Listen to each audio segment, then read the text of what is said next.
Injifannoo! Waraana bilisummaa Oromootii fi akkasumatti adda bilisummaa Oromootiin isiniif ibsa.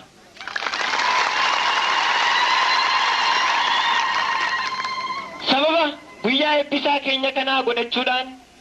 walumaa galattuu keessummoota keenya kan garaagaraa irraa dhufaniif akkasumatti haala mana barnoota waraana bilisummaa Oromootii fi eebbifamtoota guyyaa irraan kanaa laachisee walumaa galattuu wanneen harma walitti ibsame kana irratti ibsa bal'aa akka nuu kennan miseensa waajjira siyaasaa adda bilisummaa Oromoo Jaalladii Gammadaa haasawa simannaa akka nuu godhaniin gaafachuudhaaniin bakka isaaniif gadhiisa.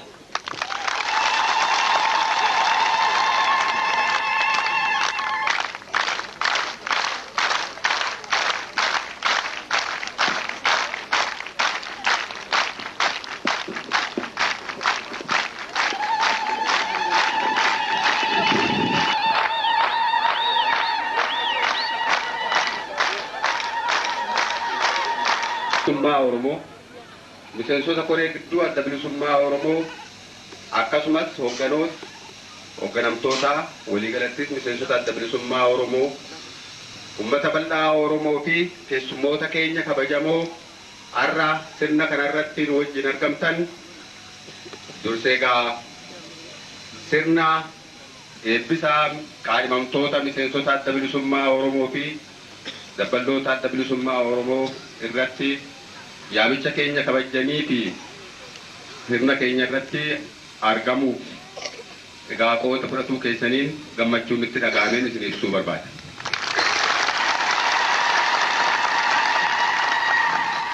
Uummanni Oromoo bara dhibbaa ol dabraniif biyya isaa irratti mirga silaatii akka sabaatti akka uummata tokkootti qabaachuu qabu dhabee eenyummaan isaa tuffatamee abbaa biyyaa ta'uun isaa hanqatee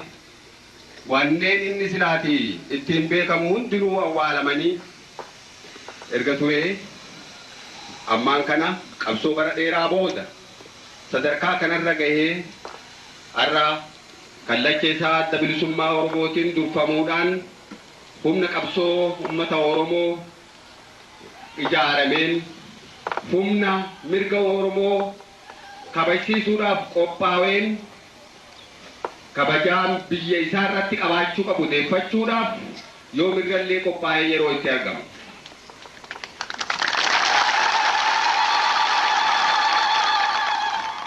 Uummanni keenya barreen cunqursaa alagaa jala ture kana keessatti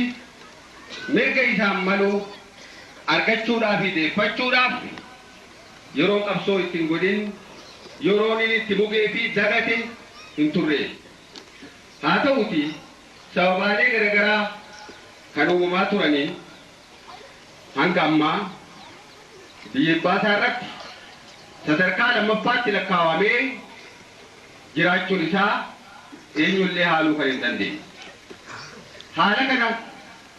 ifirraa jijjiiruu fi biyya baasaa irratti abbaa biyyummaa isaa mirkaneessuudhaaf wanneen isa barbaachisan guuttachuuf tattaaffii godhu keessatti barreen 17 dabran keessatti humna isaa kan dursuu fi kan isa qajeelchu kallacha isaa kan ta'e adda bilisummaa Oromoo ijaarrachuun sadarkaa duraatti injifannoodhaan mirga isaa gonfachuudhaaf haallan murteessoo ta'an keessaa tokko guuttachuu danda'e jechuudha.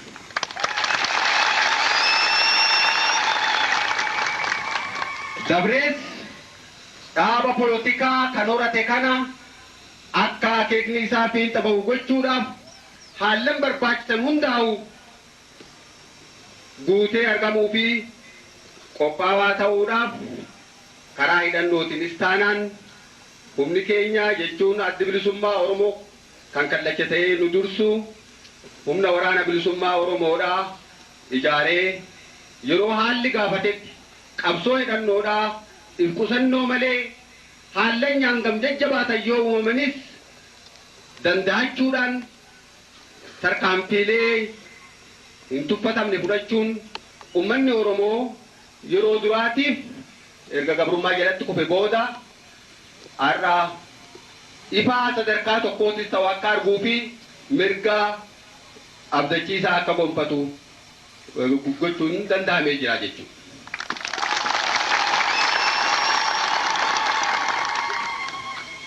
Addi bilisummaa Oromoo durumarraa kaasee uummanni Oromoodha yoo mirga ofii biyya ofii irratti qabaachuu isa barbaachise kun immoo waan hafuu hin dandeenye fi kan seenaadhaan uummanni kamiyyuu mirkaneeffatee as gahee akkuma ta'uu isaatiin uummanni Oromoos dhaaba poolitikaa mataa ofii qabaachuunii fi humna mirga isaa kabachiifatuun qabaachuun barbaachisaa ta'uu kan itti amanee irratti dalagaa turee fi har'as irratti dalagu kan borus irratti dalaguuf jiraatu jechuudha. Egaa akeeka uummanni Oromoo hiree fi biyya ofii irratti akka murteeffachuuf mirga guutuu qabaatu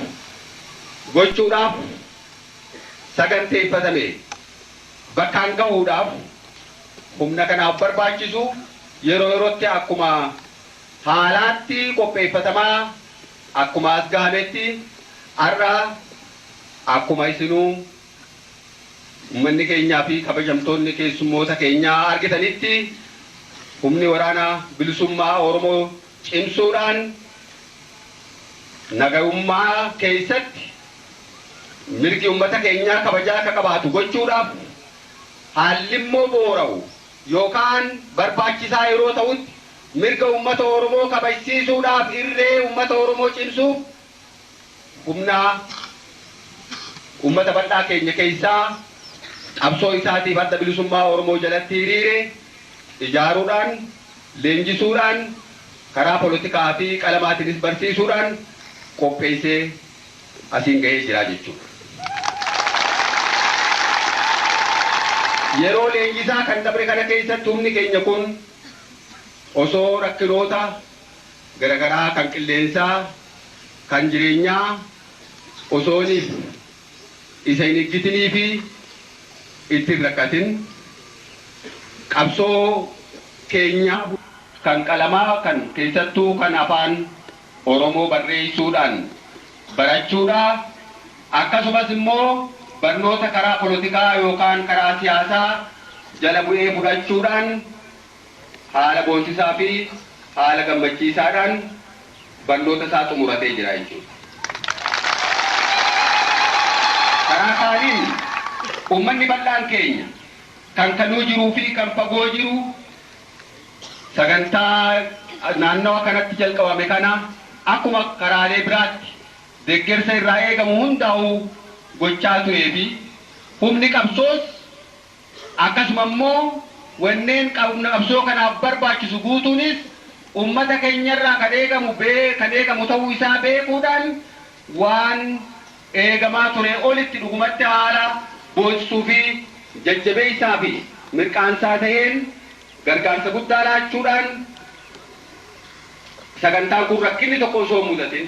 akka fiinxa bahu qooda nuu kennee jira jechuudha. Egaa kanarratti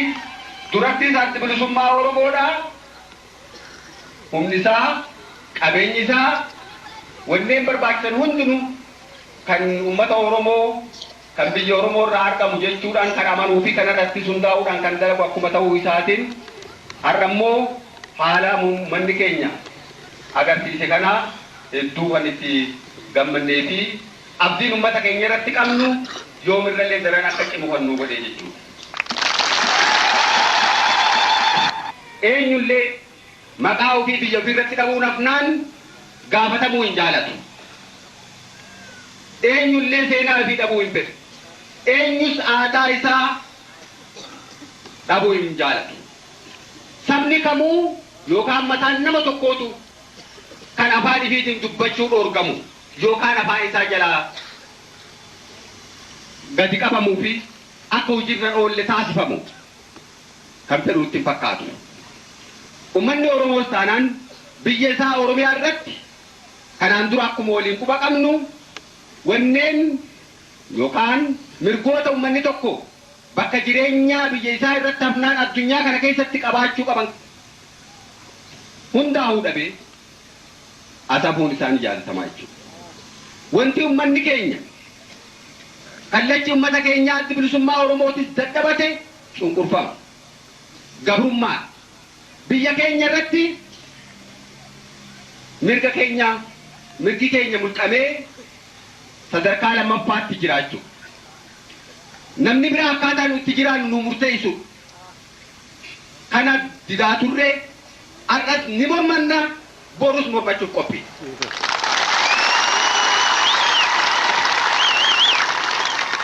Gurraachi, adiin, diimaan yookaan immoo magariisni yoo jiraates kan samiirraa bu'ee dhufullee osoo kan argamu ta'ee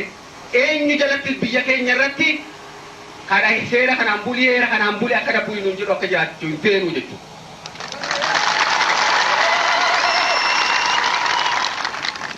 Abbaan wajjin biyya keenya irra jiraachuu barbaade mirga uummata keenyaa kan inni biyya isii irratti qabu abbaa biyyummaa isaa kabajuudhaan nu wajjin jiraachuu ni danda'a jechuudha.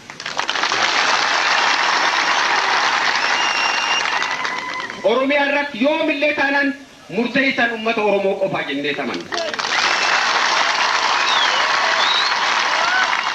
Kana mirkaneessuudhaaf akkuma jedhan deebi'a addi bilisummaa Oromoo akkasumas uummanni bal'aan keenya har'as borus qophiidha jechuudha. Humni qabsoo keenyaa kan har'a argitanii fi kan kanaan dura ture kan borus qabsoo kanaaf hiriiru akeeka adda bilisummaa Oromoo fi akeeka uummata bal'aa Oromoo kana bakkaan gahu kan qophaa'e jechuudha. Kanarraa kan hafe mirgi abbaa biraa kan inni dabreetiin saamuu barbaadu yookaan miidhaan addaa uummata keenya ittiin dursaa turee fi har'allee ittiin dursuu borus ittiin dursuu isa kanaa jechuudha. Kana uummanni keenya hanga maayyiitti nuu fudhachuudhaan akka adda bilisummaa Oromoo jalatti hiriiree fi tinnisee hanga maayyiitti akeeka ofiitiin xabaafachuudhaan akkuma ummatoonni biyya irratti kabajamanii jiraatanitti kan kabajaa ifii harka ifiitti galfatee jiraatu ta'uu qabsoo bifa barbaachisa hundaa'uu haala nagaa keessatti akka nagahummaa danda'ametti haala biraa keessatti immoo akka barbaachisatti akka ta'uuf uummanni keenya qophaa'u jenna.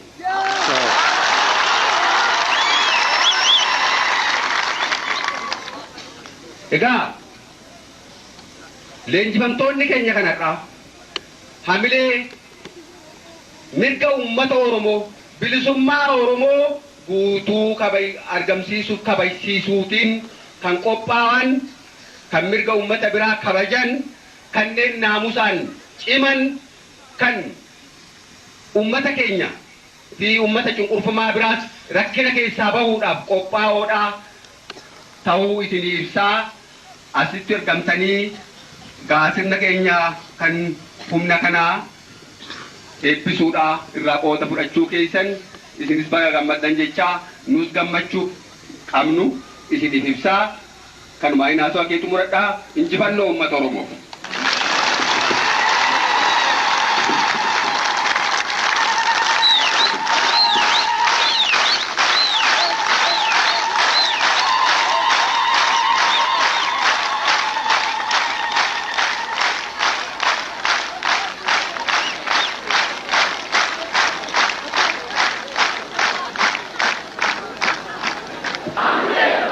injifannoon kan uummata Oromoo